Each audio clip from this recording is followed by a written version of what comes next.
अस्सलामुअलैकुम जी, मैं हूँ मोहम्मद अब्बास मुसाफिर और आज हम आए हैं रसूल नगर। बहुत सारे दोस्तों ने पाकिस्तान बाइट से फरमाइशें की थी जब रसूल नगर दिखाएं, वहाँ की गलियाँ, वहाँ के मोहल्ले, वहाँ के लोगों से मिलवाएं।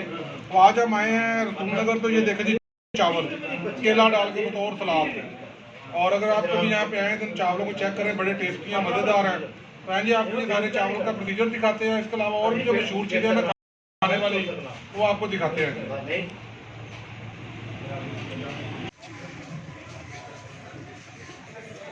जी रसूल नगर का मेन बाजार आंदे ने चावलों की दुकान बड़ी मशहूर है। ये तुसीं किन्ने दी दाल चौल की प्लेट देंदे हो भाई जान? 80 रुपए की ते सिंगल? ठीक है। अच्छा, ये रसूल नगर की मशहूर है जी? होर की मशहूर है? अच्छा, बर्फी मशहूर है।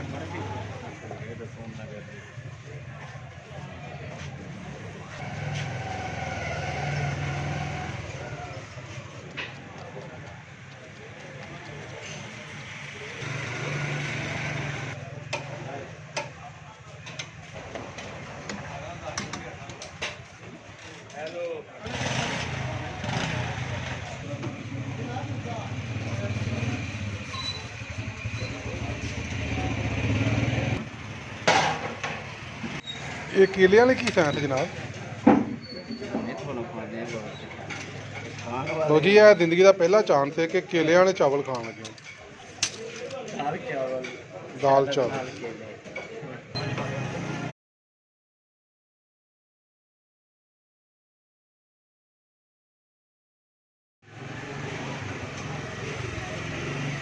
ये आप देख रहे हैं जी, केले बतौर सलाद।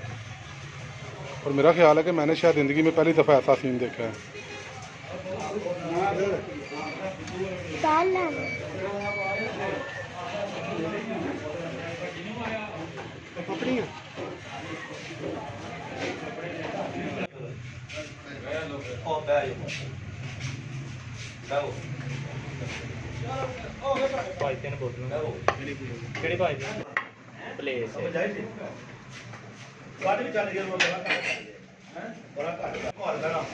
रसूल नगर की फेमस दाल चावल केले पा के।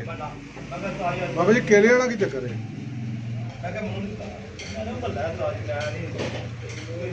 जनाब स्पेशलिस्ट बनाई गई है, टेस्ट फर्क आ जाता है। सैलड के तौर पर केला यूज करने हैं, दाल चावल के टेस्ट फर्क आ जाता है। इतने ज़्यादातर कश्मीरी ते हिंदुस्तानी रिफ्यूजी रहते हैं, तो तुहानू पता कि कश्मीरी लोगों की जड़ा ना फेवरेट गज़ा है दाल चावल।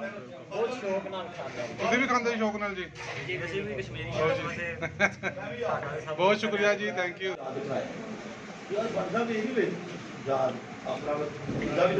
पता जी तुसीं भी कोई सलाद रखना पे तो केला छिल के खाओ।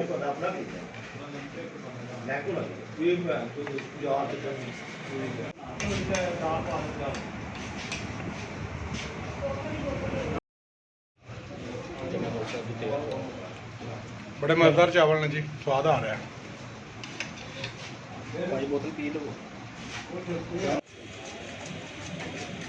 भाईजान की बना रहे हो? उल्फा खोया। ये भी रसूल नगर का मशहूर है? हाँ जी, बड़ा पुराना लगता, 30-35 साल। 30-35 साल तो? क्या बात है जी।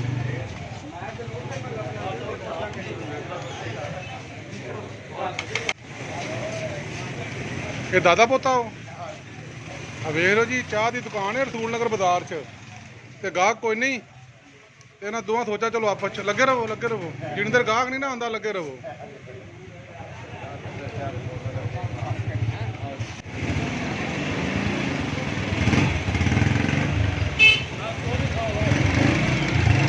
बहुत शुक्रिया जज़ाकल्लाह, थैंक यू।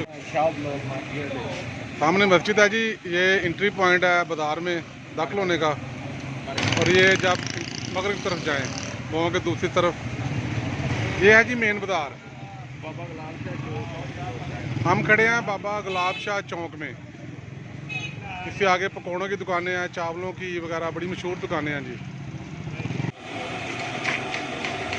ਇਹ ਵੀ ਰਸੂਲ ਨਗਰ ਦੇ ਮਸ਼ਹੂਰ ਨੇ।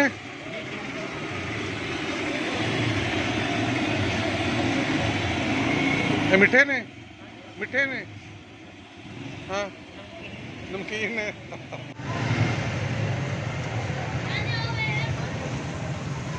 ਇਹ ਬਾਜ਼ਾਰ ਹੈ ਜੀ ਰਸੂਲ ਨਗਰ ਦਾ, ਐਜ ਏ ਸਕੂਲ।